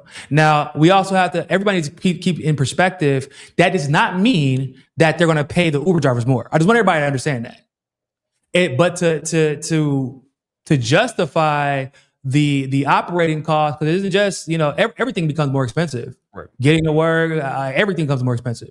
And because of the this market average situation, which the dumbest shit I've ever heard, they're going to raise their prices because everybody else in every part of the supply chain is about to raise their prices. Mm-hmm. So they're justified in doing so now. That is what the problem is. Like Uber Eats, for example, which is not like you're not driving people, you're driving food. But Uber Eats, less people are going to buy food because they're not going to eat out because everything's becoming more expensive. They're making less money, right? So what does that mean? To use Uber Eats as a restaurant, it's going to cost you more because we have to make it worth it. So like everything is being affected by this war right now. Everything. Gas, supply chain. And we're like, bro, we're not money. Bro, that shit. If y'all want to know what our odds are, what the United States odds are, rather, of winning this war, look at how the world has been flipped on its fucking head in 18 days. 18 days, Kyle.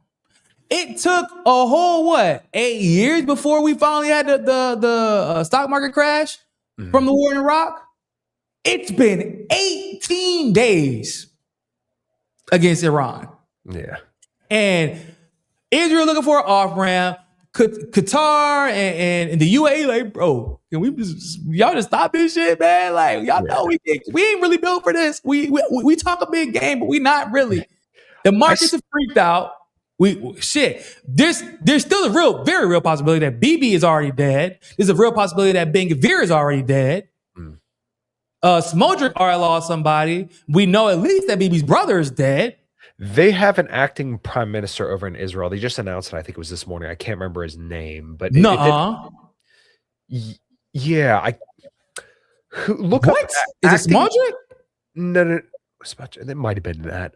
I can't remember. I literally saw it on Facebook this morning. If you look it up, Google acting prime minister, I'm it was right literally now. just announced today. Yeah, but like this is what happens when you fuck with Iran. And I sent you that article too from the Washington Journal where they said that Trump was looking, or he doesn't want to strike energy facilities in Iran.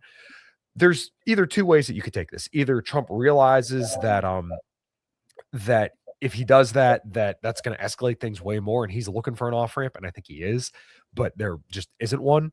Or two, he wants those energy reserves for himself, which he's never going to get because Iran's not going to give him up. So those are the only two options I'm seeing at it. And the U.S. thinks, I think they thought they could do the same thing as a 12-day war and just kind of do a quick in and out. But you and I were both kind of like, I don't know, this time they're probably ready to fucking fight. And surely enough, they said, all right, gloves are coming off. We're going. And yeah, my one friend that I was telling you from Saudi, he was saying that like every day he messaged us in our group chat. Yep, getting bombed again. Bomb shelters going off like daily. That's crazy, bro. One of my producers is stuck in Dubai. Yeah. Like, I'm like, what? Like, you on vacation in Dubai right now? He's like, yeah, I'm not. Bro ain't been on vacation like 3 years, dog. And he finally gets to go on vacation. And he goes to fucking Dubai 2 days before this shit pops off. Dog. I'm like, you got the worst luck. Like, what the hell? That's nuts. Oh, so what? Okay, so they're saying that it's not true because technically to have an interim, this is the claim, right? Okay, to I'm have sorry. an interim, Bibi Netanyahu has to officially step down while they're waiting to elect another one. But the deputy prime minister Levin, that's what they're saying is running the show right now. Yes. I mean, okay. Yeah, that name didn't sound that familiar. Maybe somebody else knows more than I do, but that name didn't ring a bell to me. no, that makes sense. They're just, you know how like these fact checkers like to fact check. They like take the weirdest technicality. Like, bitch, you know what we're trying to say. Like, you know what we mean when we say interim. Like, we want to know where the hell BB is at. That's what we're trying to. That's what we're trying to figure out. They want to fucking nitpick some bullshit. They ain't got nothing to do with nothing, ignoring the overall point, which is BB isn't running the show right now. We don't know who's running for or national. Like, okay, it's already weird enough that BB, for example, isn't at these national security meetings. But why is Ben Gvir, who is literally the national security minister, not at the national security meetings? Oh, car accident. But actually, that was debunked. I don't know why that went around on X, that he was in a car accident. And they were saying that Israel said that he was in a car accident last year. And they started showing pictures of that and claiming that that was this year. And because like until this like AI video that basically came out today, bro, Ben Gvir was absent since March 3rd. No one is, March 3rd, bro. And I remember on like around that time, they were like, yeah, we got him. I was like, what? There's no way I got Ben Gvir and no one said anything about it. That was before I knew the lengths Israel was willing to go to hide a leader's death. They want to pretend like nobody dies. And like I said, they have a vested interest in doing so because if they have to have a massive transition of power, they don't want to hash that shit out in public. Yeah. Well, you know, if BB is still alive, I'd like to get one of those jackets that the jacket like wraps around your hand when you put your hand near it. I don't know if you saw that in the video in the coffee shop, or like have those magical coffee cups that don't spill. Like man, if they got that shit over in Israel, I might have to put myself on a yarmulke and then bring out my inner Pollock. Maybe that'll convince. Or the Israeli flags that are clearly like AI, like compared to this other videos where the flags are clearly real. Like, I don't know what they're doing or who they think they're for. Like, it would be better if y'all just would have kept them off the camera at that point. Yeah. Like, or at least better your AI prompting skills. Like, cause baby Jesus, for y'all to have so much control over this stuff, y'all do not know how to use the technology. Really quick, bro. So Tulsi gets asked about something Trump said. Oh boy. Could you like real quick, could you imagine being Tulsi in these situations where you're like, oh my God, he said some dumb shit, didn't he? All right. How like just every single time someone asks you about something that Trump said, you just gotta be like, all right, man, how the fuck am I getting out of this one? Like, you can't turn off the TV when Trump, like you can't turn off the TV if you're Tulsi. It's like, at least during this time, right? You cannot do it because Trump don't know how to shut up, and they're not going to stop interviewing him because they're like, every time we interview him, he's going to give us goddamn gold. He's going to give us gold every time. And this is just another gem in the treasure chest. Contradict the president. The president continues to say as well that, you know, he had no idea, was shocked that the Iranians had moved to take over the Strait of Hormuz. Did you... To take over is a weird way to put it. They always have had control over it, just to be clear. You know what? To that point, it's like when people say China's going to take Taiwan. Is the U.S. going to like take Hawaii? Like that's that's like their territory. They could do what they want with it. Provide any intelligence that would say that it would be that it was not likely that the Iranians would try to move on the strait?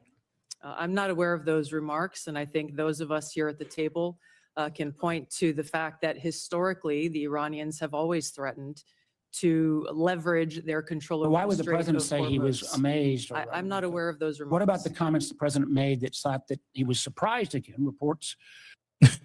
I feel like that's a genuine question. And so she said that she wasn't aware of it, but here's Trump on fucking CNN.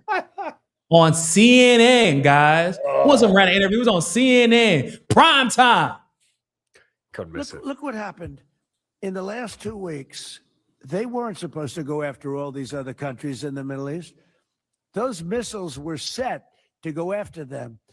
So they hit Qatar, Saudi Arabia, UAE, Bahrain, Kuwait. Nobody expected that. We were shocked. And power. Look what happened in the last 2 weeks. Bro, he. So remember at the beginning of the show, we were like, did they ever consider that maybe Iran won't stop this time? Yeah.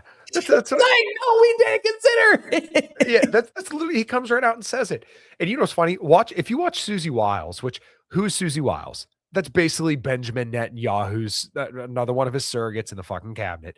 She's sitting there just kind of like shaking her head because once again, me and you were saying for probably at least a year now, like, hey, this 12-day war, you can't keep assuming you can keep poking at Iran and they're just not going to do anything. That is probably the dumbest assumption you can make because eventually they're going to clap back. I mean, that is the regional hegemon in the Middle East. If you want to keep poking them, you do so at your own risk. Ron Paul had spoke about this in the 2008 Republican presidential campaign, where he talked about blowback, right? That's what that is. When you sit there and fuck with Iran, and then all of a sudden they said, all right, well, you know what? We're going to clean out our missile inventory, and whatever happens is whatever happens. Yeah. Why did no one stop and think, you know what, maybe we should think about this? And then, of course, the China hawks in the administration. Now, guess what? You guys got to eat a dick now because guess what? You're weakening your position in Asia, which is good for what I want. I want no war with China because you got to pull THAAD interceptors away from South Korea and put them over in the Middle East. So the idea that the Trump administration is going to go to war with China now, you could throw that right out the fucking window because you can't even take on Iran. You're getting your ass handed to you. Which is, by the way, taking those THAAD interceptors from there and putting them in the Middle East at this point is like putting a Band-Aid on a severed finger. Like, you're that's just going to, give them 10, 15 more days? Like, the Pentagon leaked at the beginning of this war. He's like, we're surprised. Like, no, the Pentagon leaked at the beginning of this war. Hey, y'all, if this war lasts more than 10 days, we ain't going to make it. And that's just like with us, in our own munitions, but we have to assume that we're going to be giving munitions to Israel because they won't survive otherwise. Nope. And we're still giving munitions to Ukraine. Zelensky, I did a hotspot video about this. Zelensky came out and said, he said, if this war with Iran continues, we're done. We're cooked. Because he knows. He's like, y'all don't have enough munitions to give to us and to fight Iran. So like, what are we going to do? Well, I guess we're still waiting on that 24 hours to end the war in Ukraine, like Trump campaigned on as well. Right.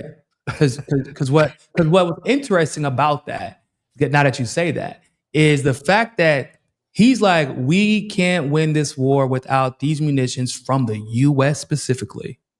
And like, what's weird that he's not making this plea to the rest of the NATO powers who are supposed to be assisting in this war, given that they pushed him into it. And what we learned from that is, so this war that Trump said he was going to end in 24 hours, he could actually end in 24 hours if he just stopped sending them weapons, because they can't fight without our weapons specifically. Yep. Nothing else matters. It's us that needs to keep getting, and he's choosing not to. Exactly. And then they'd be like, I can't believe Joe Kent left. I can't believe he left. Because that's what we really learned up to is that this tag team swag team of Russia and Iran, they're like beating the hell out of Zionists and Nazism, like single-handedly, just by defending their own sovereignty.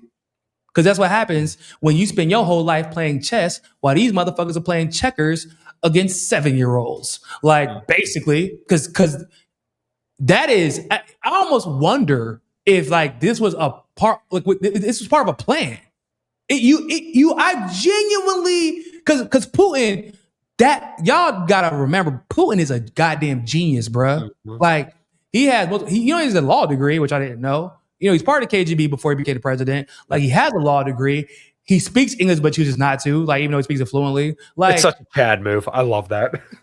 Yeah, like that's a boss ass move. Like doing the whole interview with Tucker Carlson in Russian. Yeah. Even though I can speak to you in English, bro, that's a boss ass move. Yeah. But then Ayatollah Khamenei staying in his office, knowing he's going to be killed. I don't care. He knew he was going to be killed. Yeah. There's a chance that he had cancer, so he knew he was going to die anyway. maybe at that moment he didn't realize that his family was going to be killed alongside him. Maybe. But I do find it curious that his son was not in the building, but somehow he was. Right? It's strange that even his son's family was there, but the Khamenei who's serving as Ayatollah right now, but like he wasn't there. So like I believe that Khamenei probably knew that he was going to be killed, and that there might be some truth to this cancer rumors. And there could have been a big ass scheme, given that Netanyahu loves to announce his plans in advance. He's a fucking moron. He's like, oh, they think we playing around. Okay. Hey. And so here's what we're going to do. We're just going to keep busting Ukraine's ass, because people forget in the last, 6 months, Russia has been ramping up and ramping up and ramping it up. It's been kind of not being discussed, but that's what's been happening. And then Iran is over here waiting and waiting and waiting and waiting and waiting and waiting, even though they're saying very clearly, hey, we're letting y'all know, attack us again, this y'all last.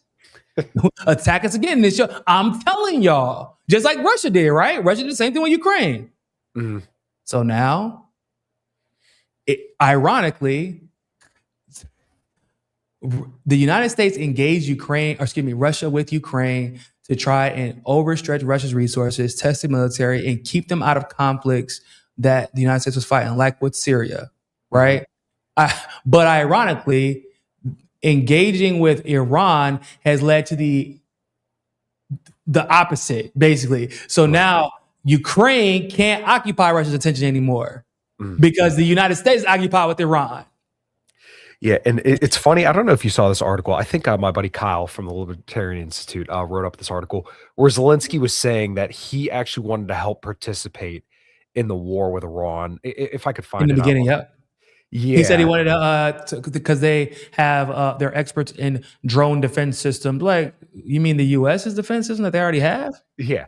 Well, I'll give you one guess what nationality or what race Zelensky is. And who is he Russian? Oh, he's Jewish though. Yeah, he's Jewish. Yeah, he is. Yeah. Yep. Yeah. He never stops to remind us every time we keep telling him. So why do you keep letting neo-Nazis run your administration then? I'm Jewish. How could you say that? Yeah, that's why we're all curious, actually. Yeah. Like, you keep allowing it to happen, even though you're Jewish. Why is that? You want to give us some clarity there?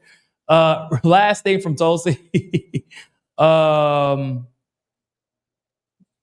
assessment about Russia, Pakistan, Iran, which doesn't really serve as a justification for anything, but it's just interesting to hear her say this because it will be used as justification going forward. However, the intelligence community assesses that Russia, China, North Korea, Iran, and Pakistan have been researching and developing an array of novel, advanced, or traditional missile delivery systems with nuclear and conventional payloads that put our homeland within range. Oh, Jesus. However, what? Okay. So Russia is the most nuclear armed state in the world, if I remember correctly. I think they have about 5,000 nukes. I don't know North Korea's stock off the top of my head. China has about 500. And your listeners, and I'm sure you're familiar with the New START treaty that just expired. I want to say about a couple weeks ago. I want to say it was around February 23rd that New START expired, which basically just, I'm not 100% familiar with all like the intricate details, but basically it like limits the amount of total like nuclear arms that can be out and like tested, deployed, or something like that between the US and Russia. Trump let it expire because he wanted to quote unquote denuclearize, but he also wanted to include China in it.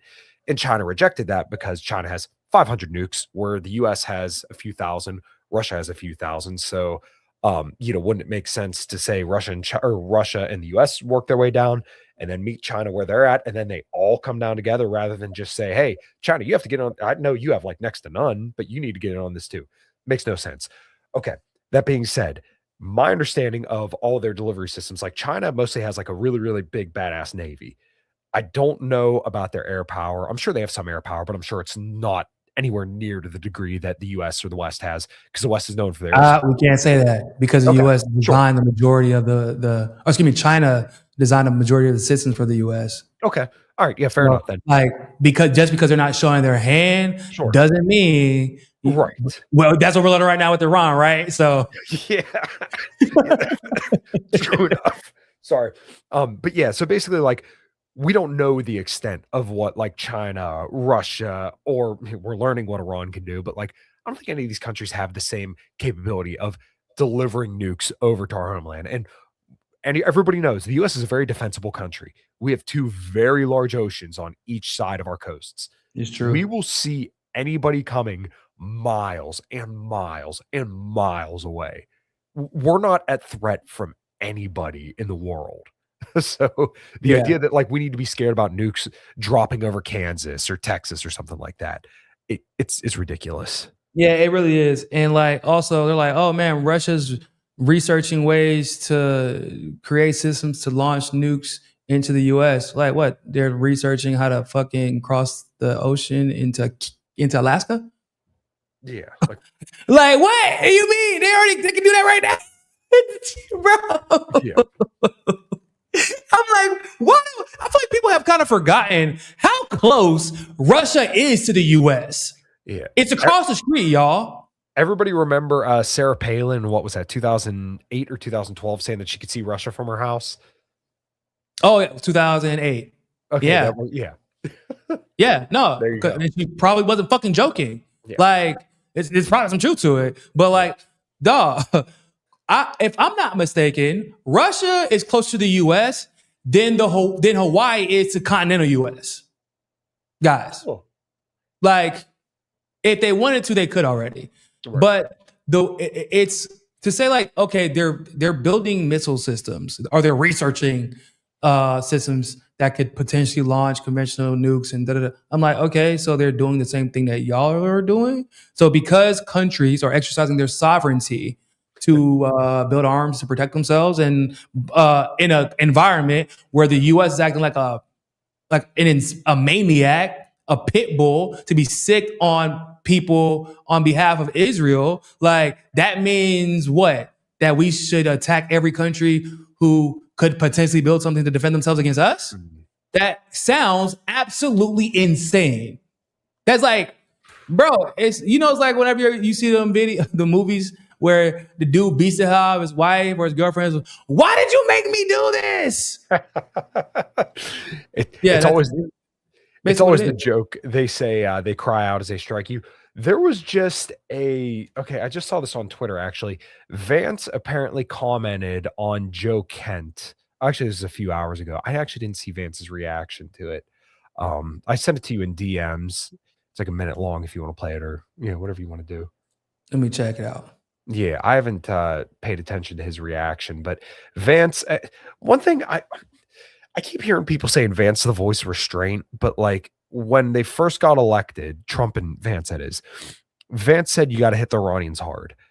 I'm waiting to see where this alleged restraint is from Vance, because as far as I could tell, he's carried out every single line for every single intervention that the U.S. has done. So where's he's the most like he's like the bro. He changes his stance more than I changed my daughter's diapers. Like dead ass, bro. Yeah. Nobody, because at one point he was pro Ukraine war, against the Ukraine war. I can't remember, but I do remember he was staunchly anti-Trump, and then he was like really pro anti-Trump, and then he actually used to be a leftist back in the day, and then he became a Republican. Like dog has no values. Yeah. But he got a Netflix documentary, which is weird. So Vance draws a line on Joe Kent. This is somebody claiming that Vance is saying this, or do we know if that this? There's a video down there. Got you. Oh, okay. There's a video. Oh, okay. Here we go. Yeah. Oh, what the hell? Let me scroll. There we go. A little bit. I like Joe Kent. You heard the President of the United States say yesterday that he likes Joe Kent too. But it's one thing to have a disagreement of opinion. I know the president very well. He welcomes differences of opinion. He likes it when people express their views. Really? He listens to everybody. It's one of the great things I like about him is that whether you're the gardener at Mar-a-Lago or whether you're the Secretary of State, the president cares about what you think about an issue. He recognizes that everybody has smarts and everybody has wisdom. That said, whatever your view is, when the president of the United States makes a decision, it's your job to help make that decision as effective and successful as possible. And so the president said this yesterday: if you are on the team and you can't help implement the decisions of his administration, he has the right to make those decisions. then it's a good thing for you to resign. And I think that's exactly right. It's fine to disagree. But once the president makes a decision, it's up to everybody who serves in his administration to. Bro, those people in the background, like, I'm not buying what you selling, dog. Like, I was ready to hear you out, but I'm not buying what you selling. It sounds just like the most limp-wristed, pussy-footed shit I've ever heard. Like, I would be embarrassed. This dude has no shot in 2028 if this is what he has to offer after a disaster like this. And after a guy who, Vance and Kent, I mean, like, this was like the sweep of MAGA Republicans that were coming up back during the midterms for Joe Biden. It was like Joe Kent, JD Vance, not Peter Thiel, Blake Masters was another one. There was a whole bunch of Corey Mills was another one. All of these guys that were coming up. And once again, Joe Kent and JD Vance were like two of these Peter Thiel surrogates, essentially. And now, like, it's just like JD Vance is always like a fence sitter, but in like the least enthusiastic and boring way possible. And he always ends up on the worst side of every single decision. Like, there's nothing to him. It's like a fucking like wet bag or something. Yeah, that's exactly why he was selected as VP. Yeah. That's exactly why he was selected as VP, specifically to be like this. Like, yeah, he's not a threat to anybody. He don't know who the fuck. Like, we don't know who he is. He's MAGA. He's Neocons. He's whatever. Yeah, that's exactly what we need. Somebody who has no spine. There's two things I would say about this. First of all, the reason that he's like, I can't help you make a decision, or I can't help you carry out this decision to go to war with Iran. He made already. He explained this. He said, it's impossible. We can't win. What do you want me to do in my capacity to help you win an unwinnable war? Because that's what all the intelligence is showing us. That's why I'm leaving. He said respectfully, he was as respectful as one could be given the circumstances. But he's like, you want me to do what? I'm not about to put my career and my life on the line and other people's lives on the line and sit back while you do so and not resign, not say anything. That's stupid. Second of all, given what you just said about this lineup of Republican candidates, they might have just created a monster. Because if Thomas Massey, I don't think he wants to be president, so I don't think he'll run. But they got two people now that if they ran, they're instantly at the top of the goddamn primaries, the GOP primaries. Right. And whoever wins the GOP primary, in my estimation, because if it's like involving a Thomas Massey or a Joe Kent, for example, whoever wins either of those two primaries or either in that primary against whoever becomes a Democratic candidate, they're going to win because they won't be voting for the GOP. It would almost be a vote against both parties. Right. I see what you're saying. Yeah. Because like there's this split, and I'm sure you've observed this as well, where like people have tried to like shoehorn Tucker into the Donald Trump MAGA camp, but like there's like the America First and then the MAGA camp where like, and I've tried to point this out and people like get mad at me when I say like Trump's the most woke president ever, because what does he say about everybody who criticizes Israel? You're an anti-Semite, you're a bigot. You hate the Jews, you hate the most wonderful country. This is what he always does. And like, if this was Joe Biden calling somebody like a racist for saying something about black people or about trans people, people are like, oh my God, this woke stuff is just, but when it's the other way around, people just are out to lunch. You have like Tucker, Marjorie Taylor Greene, who like, I don't think we've really focused on that enough. Like Marjorie Taylor Greene was like die hard Trump. She at one point said that Joe Biden should be impeached for a policy that Trump actually enacted. And that was the eviction moratorium after 2020. That was Donald Trump that signed that. And she said Joe Biden should be impeached for that. That's how hard she went for Trump. Okay. And she turned around in about the last year or so and decided that now she's off the Trump train. So like, I don't know if you see all these people. Viciously so, bro. Yeah. She's been going in. So like you have all these people that jumped off the Trump train. It's like, okay, well, now we have to kind of chart a way forward with like this America First movement. And I like Tucker's clearly the head of it because he's the most popular podcaster pretty much in the entire world. So bro, where Tucker and Candace goes, that's who's going to win. Mm-hmm. And right now, I would trust. Honestly, I probably trust Candace's judgment a little bit more than Tucker's right now. Yeah. But it's because of her willingness to investigate. Like her investigative ability has improved dramatically over the last few years, specifically over the last year. So, and I don't think that, like, don't get it. It's not lost upon me. Like, Marjorie Taylor Greene ain't no idiot. She sees what time it is. Mm-hmm. Like, potentially Thomas Massie as well. Potentially, because I think maybe one of the only things that could have held him back before would be his wife, right? Because he's not an idiot. He understands how these games go. Right. So now that his wife is not in the picture anymore, unfortunately, and the specific reason as to why she's not in the picture, if he runs, we'll know he blames Israel. And he wants to put a stop to it. He's willing to put his own life on the line to do so. Yeah. If Kent runs, because there could be an argument made that potentially he jumped in this position because, like, he wanted to prevent what happened to his wife from happening to other soldiers. Right. And if he runs, we'll know exactly why. So it will be an outright battle to run against Israel and run against AIPAC and run against both parties. And if any of them, even Marjorie Taylor Greene, I think that she would probably win against a Democrat right now. Yeah. I don't really know a Democrat that I can think, like, AOC is an idiot. Like, I don't know if I've ever seen her interviewed on the spot, y'all. Anybody who thinks that AOC is going to win, first of all, y'all have to assume that the Democrats will allow her to win. Right. Jasmine Crockett, get that shit out y'all mind. Like, she already lost in her own state. And she's a dumbass too. She out here hoeing for Israel for the free ski for free 99. At least you're getting AIPAC money. I get it. Like, just go ahead and take the money at that point. Yeah. She's not going to win. Okay. Who else? Who's left? You could say the only two I would think would maybe be Gavin Newsom, but I don't. He wants it, but he's not going to win. Yeah. And the bro, he's so fake. That boy look like fucking. I call him California Barbie, like, because it's everything about him is fake. He don't even know how to pretend to be empathetic for more than 5 minutes before he fumbles over himself and fucks it up. Yeah, like he's like, I'm like you guys, black people. I don't know how to read that well. Like, what the fuck is you? Like, bro. So. I could see, like, I don't think Trump and the GOP are realizing they are creating their own, like, they're creating their own demons. Right. Like, you know what they say, you're likely to find your destination on the path you took to avoid it. Yeah. That is where we're seeing right now.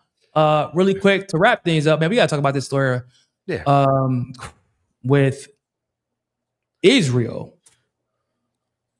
Dropping the charges. Oh, I forgot all about this. Yeah. Jesus. Yeah, we got to talk about this because it actually, because everything that's going on, it hasn't been discussed that much. Yeah. So the Israeli military dropped charges against soldiers accused of abusing Palestinian detainees. So Israel's most senior military lawyer has dropped all charges against 5 soldiers accused of sexually abusing a Palestinian detainee from Gaza. The alleged incident at SDE Teichmann, that's probably some Hebrew word. SDE Teichmann military prison in July 2024. I'm sure all of you remember that, which was partially caught on CCTV, left the detainee needing hospital treatment for the internal injuries. The soldiers were charged with aggravated abuse and causing serious bodily harm, which they denied. So the video, for those who haven't seen it, if you're sensitive, do not watch this video, but 5 men literally gather around a guy with one dude with a bayonet, and these guys have riot shields, and they proceed to literally shove something in this man's ass. That sounds crude, but it's on camera. You could see it. You don't really see it going on, but you see the guys gathered around the guy, and they shut down the fucking Knesset over this. There were riots because they wanted to justify raping a Palestinian man. Yeah, it wasn't riots for the reason you thought they were. It was riots because they wanted to, like, defend the soldiers who had raped these people or justified. So this is the craziest part, right? So as far as the decision, so in the footage, the guards can be seen pushing the detainee against the wall before shielding him from the view of the riot shields. 5 guards were later accused of acting against the detainee with severe violence, including stabbing the detainee's bottom with a sharp object, which had penetrated near the detainee's rectum, according to the statement from the military at the time. It later emerged, the CCT video had been leaked by then Israeli military advocate general, Major General Yifat Tomer Yerushalmi, leading to her resignation and her arrest. In her resignation letter, she said that she had approved the leak in an attempt to counter false propaganda against the Army's law enforcement authorities. She's like, bro, I'm trying to like show you that we have some type of discipline, that we have some type of accountability, dog. And we like not be the genocidal maniacs that they claim us to be. A reference to the claims from some right-wing politicians that the allegations were fabricated. Like, so they were trying to say that she was lying. How do you like? I'm trying to like picture this. I'm trying to leak this video of them clearly violating this man in the most gruesome way possible, and this should go over well. Like, well, she said she did it because because she was trying to hold them accountable. She's like the AG basically of the military, and she's like, they're saying that I'm lying. I have to leak the video, because otherwise people are going to think that like I'm making something up, and I'm just trying to like, you know how it is in Israel. And so they punished her over it. They arrest her, and then her replacement, Major General Itai Ophir, announced on Thursday that all charges against 5 guards had been dropped in light of significant developments. Oh no, listen to the developments. The IDF said the decision was based in part on the various circumstances, including the complexity of the evidence, the extremely exceptional and unprecedented circumstances due to conduct by certain senior officials in the Military Advocate General's Corps, difficulty in transferring investigative material from the police, and the fact that the detainee had been released and allowed to return to Gaza on October 3rd. Oh, excuse me, in October. What? Yeah. Netanyahu held the end of what he called blood libel. Instead of Israel must hunt down its enemies, not its heroic fighters. Bruh.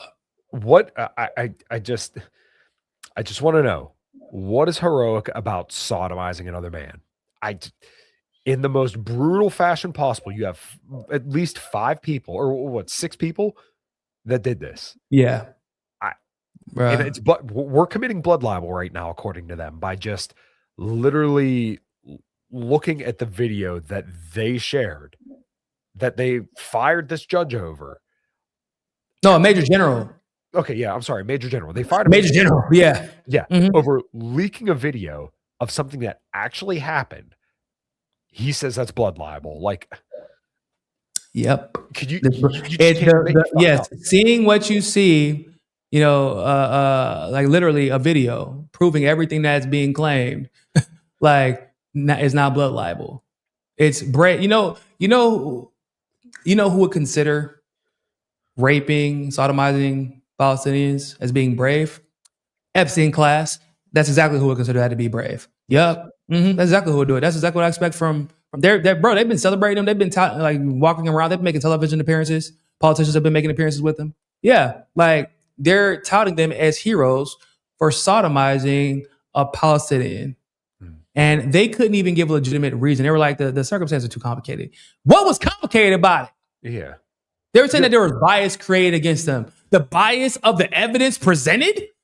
Like, video proof, video evidence of the charge would create a bias against you. That's generally how the justice process works, actually. Yeah. Like, what the heck? Guys, this is nuts. Like, do you understand the precedence that this sets? It's already a bad precedence as it is, because there have been plenty of laws that they've attempted to pass, or actually have passed to some degree, that actually says like they can legally rape Palestinians because Palestinians are not considered people because they're not Jewish, basically. They consider them Amalek. Yeah. Like, so raping them isn't actually rape, is what they claim, which is nuts. Like, every single stereotype they try to say about Muslims, it's them. It is literally them. Every single one of them. They're 10 for 10. Every accusation is every single one. They're like, man, y'all see the people that got raped on October 7th? No, but like, did y'all just rape them on camera? What? How could you say something like that? Because I'm looking at the footage right now. Hey, arrest that general right there. Arrest her. Yeah. For having like what? And she's like trying to protect herself because she knows like if this drops, they're coming after me. Yeah. I'm not going to protect y'all's lives. So like they scapegoated somebody basically for her because she was put in an impossible position as an Israeli general. You can't tell me that she wanted all this to go down like that because that was going to put her job at risk. She knows how Israelis get down. She could have ended up in a car crash for all she knows to make sure that the footage didn't get leaked. Her leaking the footage, even though she got fired, might have been the safest thing for her to do. Right. Yeah. Because I mean, it's either, okay, you're going to get fired or they're going to, once again, riot at your stuff. Like there is no good way out for that. So, you know, hopefully that general's okay. But like, my God. Like I like the video might create bias. Hey, Niko, I'm going to go punch your kids in the face and then get mad when you say I'm an asshole or you want to fight me, like any reasonable person would do. If somebody, what I said on my stream on Sunday, when I was talking about the response that Motaba Khamenei is probably going to have now, if you harmed a hair on my daughter's head, I would unleash untold horrors on the world. On my 8-month-old daughter, if you dare fuck with her a little bit. Okay, so now imagine being a world leader and then you kill my kid. The punishment will not match the crime. It will exceed the crime. There will be whatever you thought the limit was. No, like if you hurt my daughter, if you hurt my kids, the punishment I'm ending you. Imagine killing them. Right. Nobody gonna get a chance to go to jail because I'm putting everybody in the dirt. That's what's gonna happen. And I don't have the entire IRGC in a pissed off population of 90 million people at my disposal. So imagine what Khamenei is about to do. Oh, you don't have to imagine because he's doing it. Right. He's doing it in the entire world. Like this man is doing it in the entire world is feeling it. The entire world, which is exactly what would happen if y'all did some shit like that to my family. If I had that kind of power, I would do that. Yeah, 100%. Especially because my dad showed y'all grace, gave y'all grace time and time again, year after year, after y'all tried to screw him over, paint him as evil, et cetera, et cetera. Y'all killed my dad. My dad, I was trying to tell him, nah, dad, go get him now. We got to go. And he was like, nah. So y'all want to kill my dad and my wife and my bro. Okay. You know what? Hey guys, can I handle this now? Please do. That's what everybody's saying. Please do. We're with you, man. Whatever beef we got with you domestically, we'll handle that shit later. End them now. That's where we're at. And when you look at headlines like this, like, yup, yeah, man, we're just letting rapists go. For what? You know, it was just a really complicated case, man. Yeah.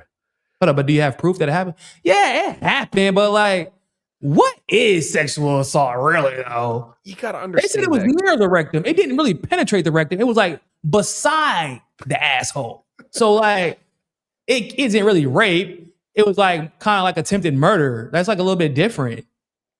Well, shouldn't somebody still go to jail? Well, see, that's the thing though. I just said it was complicated. Yeah. Okay. Though literally it's two options. Either he raped him and assaulted him with a deadly weapon, or he assaulted him with a deadly weapon and almost raped him. Either way, somebody should be going to jail. Yeah. Somebody's and instead of somebody going to jail, you got prime minister celebrating. Yep. And calling everybody that points us out as blood libelous. So that's the most moral army in the world, DU, by the way. Yeah. Those are the ones saying that they're the good guys trying to defeat the evil. They're the light trying to defeat the darkness. That's what they say. Yeah, think about that. That being said, ladies and gentlemen, thank you all so much for tuning into this live stream segment of For the People podcast. Make sure you like this video. Make sure you subscribe. You can support the channel by becoming a premium subscriber, supporting on Patreon. Make sure you go follow Kyle on Twitter and on YouTube as well. Subscribe to him there.